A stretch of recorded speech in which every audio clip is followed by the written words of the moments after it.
Welcome to Esther worship channel. మరొక video ద్వారా మిమ్మల్ని కలుసుకుని దేవుడి వాక్యం మీతో పంచుకోవడానికి దేవుడు నాకు ఇచ్చిన ఆయుష్ను బట్టి, ఆరోగ్యాన్ని బట్టి, జీవమును బట్టి, ఊపిరిని బట్టి ఆయనకు కృతజ్ఞత చెల్లిస్తున్నాను.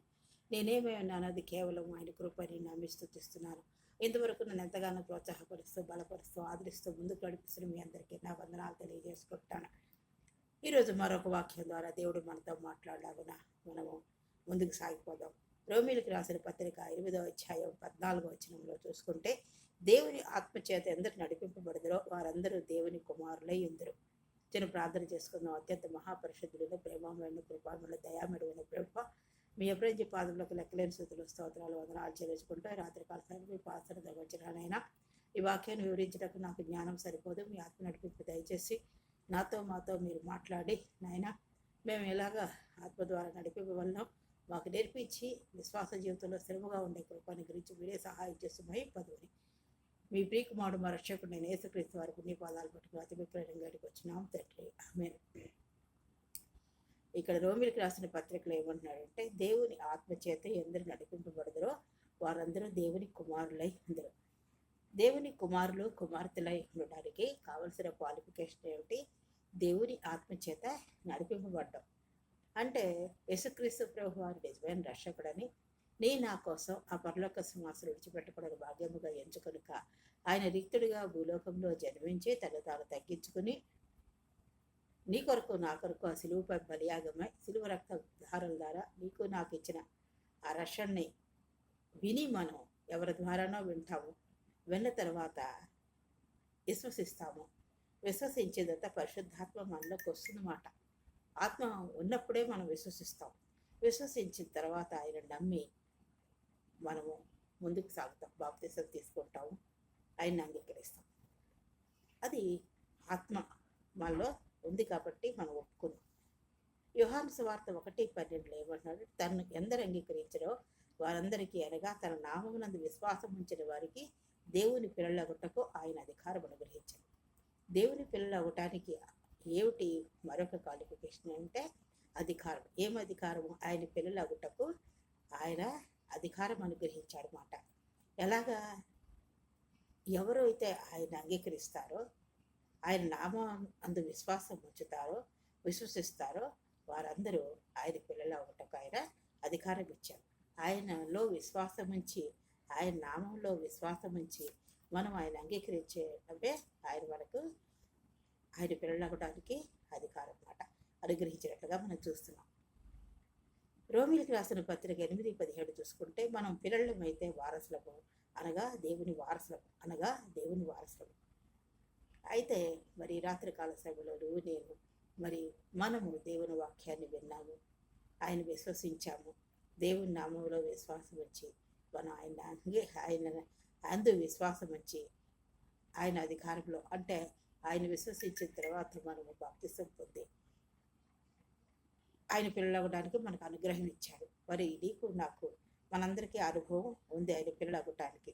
ఇంకా ఎవరైతే ఆయన నామంలో విశ్వాసం ఉంచలేదో వారు కూడా దేవుని పిల్లలు అవ్వాలని ఈ రాత్రికాల సమయంలో దేవుని మీద విశ్వాసం ఉంచాలని నేను ప్రార్థిస్తున్నాను. అయితే ఎవరైతే దేవుని పిల్లలమవుతామో వారసులు అన్నమాట. చూడండి, మన పిల్లలకి వారసత్వం ఉంటుంది. ఏమిటి? మనకున్న ఆస్తి, అంతస్తు, మనకున్న భోగభాగ్యాలు, మనకున్న వాటన్నిటిలో ఆయనకి మన పిల్లలకి ఎలాగ వారసత్వం ఉందో మనము దేవుని వారసులము కాబట్టి ఆయన వారసులము. మనకి ఏమి వారసత్వం ఉంది? ఆయన తగ్గింపు గుణం, ఆయన విధేయత, ఆయన యొక్క లోబడే గుణము, ఆయన యొక్క ప్రేమ, వీటిలో మనం వారసత్వం కలిగి ఉండాలి.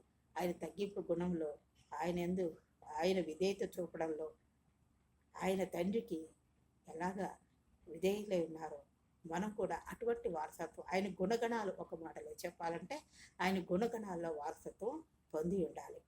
అప్పుడు ఆత్మ కలిగిన వారమై మనం అబ్బా తండ్రి అని మొరపెడుతున్నాం. దేవుని యొక్క ఆత్మ మనలో ఉంది కాబట్టి మనం ఏం చేస్తాం? అబ్బా తండ్రి అని మొరపెడుతున్నాం. ప్రతి విషయంలో నాయన, అబ్బా తండ్రి, నా ప్రార్థన ఆలకించు, నా ఆక్రందన విను, నా మాట విను నాయన, నా మొర విను నాయన అని మనం మొరపెడుతూ ఉంటాం. కొలసీలకు రాసిన పత్రిక 2వ అధ్యాయము 6-7 వచనాలు చూసుకుంటే, కావున మీరు ప్రభు అయిన క్రీస్తు యేసును అంగీకరించిన విధముగా ఆయన యందు వేరుపారిన వారే ఇంటి వలె కట్టబడుచు, మీరు నేర్చుకున్న ప్రకారముగా విశ్వాసమందు స్థిరపడుచు, కృతజ్ఞత చెల్లించుట యందు విస్తరించుచు ఆయన ఎందుండి నడుచుకున్నది. ఇక్కడ కొలసీలో ఏమంటున్నాడు? కావున మీరు ప్రభు అయిన క్రీస్తు యేసును అంగీకరించాం కాబట్టి ఆ విధముగానే ఆయన యందు వేరుపారాలంటే ఈ లోకంలో ఉంటున్నాం కాబట్టి లోకంలో ఉన్న బురద మనకు అంటకుండా చూసుకోవాలి.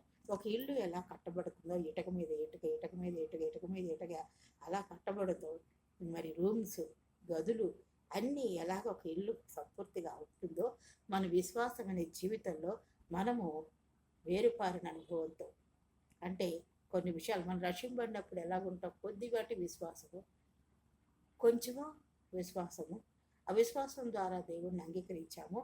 మరి ఉన్నకొద్దీ ఇది చేయవద్దు, అది చేయొద్దు, ఇది మంచిది కాదు, చెడ్డది కాదు, నువ్వు లోబెట్టలేదు, నువ్వు విధేయత చూపెట్టలేదు, నీ ప్రవర్తన బాగోలేదు, నీ నోటి మాటలు బాగోలేదు, ఇవన్నీ మనకి ఆత్మ బోధిస్తూ ఉంటుందన్నమాట. నువ్వు ఇలా మాట్లాడకూడదు, ఇలా ఉండాలి, అలాగ ఉండాలి అని చెప్తూ ఉంటుంది. అప్పుడు వేరుపరచబడుతూ ఉంటాం.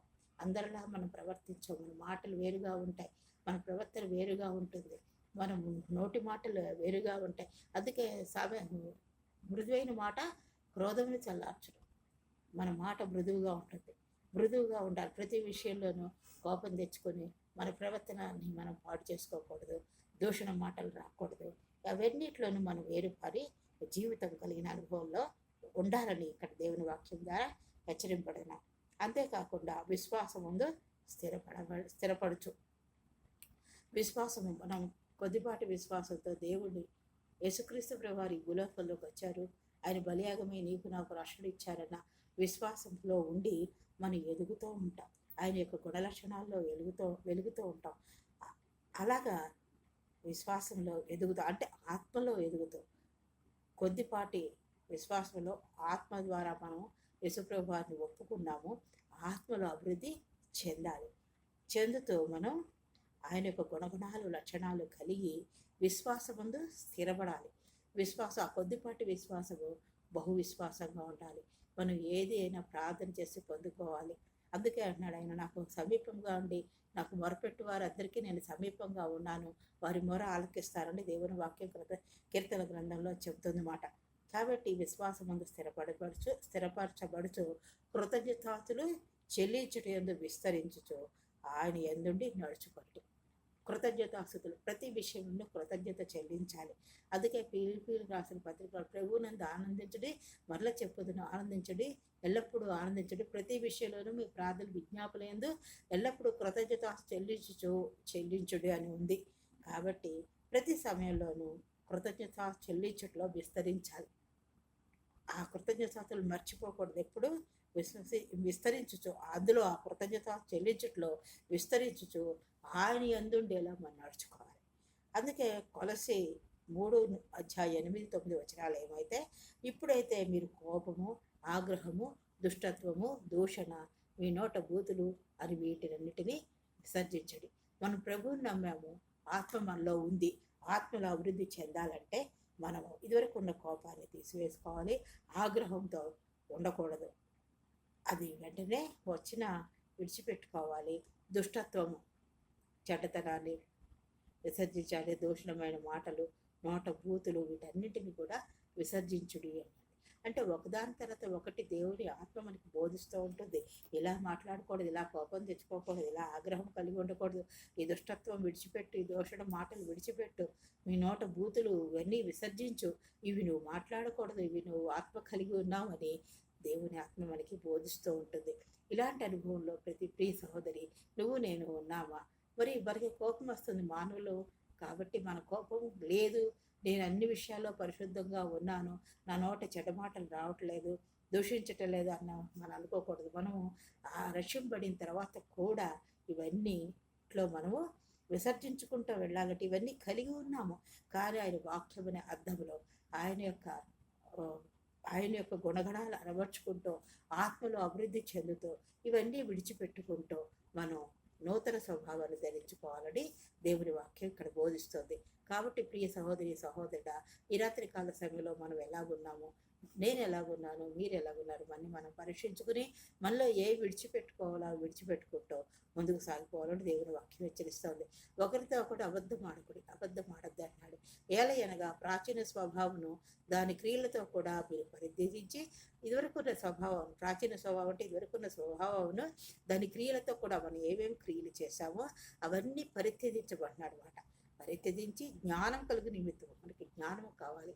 ఏది మంచిది, ఏది చెడదు, ఏది ఆత్మ పరిశుద్ధాత్మ మనకు బోధిస్తున్నప్పుడు దాన్ని విడిచిపెట్టుకుంటూ పరిత్యజించి జ్ఞానం కలుగు నిమిత్తం, జ్ఞానం కలగడమే కలిగే కాదు, కలుగు నిమిత్తము దాన్ని సృష్టించిన వాని పోలిక చొప్పున నూతన పరచబడుతున్న నవీన స్వభావం ధరించుకొని ఉన్నారు. ఏంటంటే వాటిని విడిచిపెట్టి జ్ఞానం కలుగు నిమిత్తము, జ్ఞానం అనగా కూడా దేవుడే, కలుగు నిమిత్తము దాన్ని సృష్టించిన వారి పోలికతో పని సృష్టించింది ఎవరు? జ్ఞానముని కూడా కలుగు నిమిత్తం సృష్టించింది ఎవరు? దేవుడే. కాబట్టి సృష్టించిన వారి పోలికలు చూసారా, ఆయన యొక్క పోలికలో నూతనపరచబడాలి. అలాంటి గుణలక్షణాలు కలిగి నూతనపడుచున్న నవీన స్వభావం, కొత్త స్వభావం, నూతన స్వభావం ధరించుకొని ఉన్నారు అని దేవుని వాక్యం సెలవిస్తుంది. కాబట్టి అవి విడిచిపెట్టుకుంటూ నూతన స్వభావాన్ని ధరించుకోవాలని దేవుని వాక్యం వివరిస్తోంది. కాబట్టి మనం ఇక్కడ నేర్చుకున్నది ఏంటి? మనం దేవుని కుమారులము కుమార్తెలముగా అవుటకు ఆయన అధికారం ఇచ్చాడు. మనం ఆయన ఆత్మ ద్వారా ఒప్పుకున్నాం కాబట్టి, మనము ఆయన నమ్మాము, విశ్వసించాము కాబట్టి ఆయన కుమారులము కుమార్తెలము. మనము దేవుని వారసులము. వేరుపాటిన అనుభవంలో ఉండాలి. ఒక ఇంటి వల్ల మన విశ్వాసం కట్టుకుంటూ మనం ముందుకు సాగిపోవాలి. విశ్వాసం ముందు స్థిరపరచబడాలి. స్థిరపరచబడిందే కాకుండా కృతజ్ఞతాస్తులు చెల్లించాలి. వీటి యందు విస్తరించబడాలి. ఇలా విస్తరించబడుతూ ఉంటే ఆత్మలో మనం వర్ధిల్లుతాం. అది ఇంకా కొన్ని విషయాలు మనం మరి ఒక వీడియోలో చూసుకుందాము. ఈ ఆత్మ నడిపింపు గురించి, వారసత్వం గురించి మనము కొన్ని విషయాలు క్లుప్తంగా నేర్చుకున్నాం. కాబట్టి కృతజ్ఞతాస్తులు విస్తరిస్తూ ఉన్నప్పుడు ప్రతి విషయంలోనూ మనం వర్ధిల్లుతూ ఉంటాము. అది మరొక వీడియో ద్వారా మనం తెలుసుకుందాం. దేవుడు ఈ క్లుప్తమైన విషయాలను మన ముందు ఉంచారు.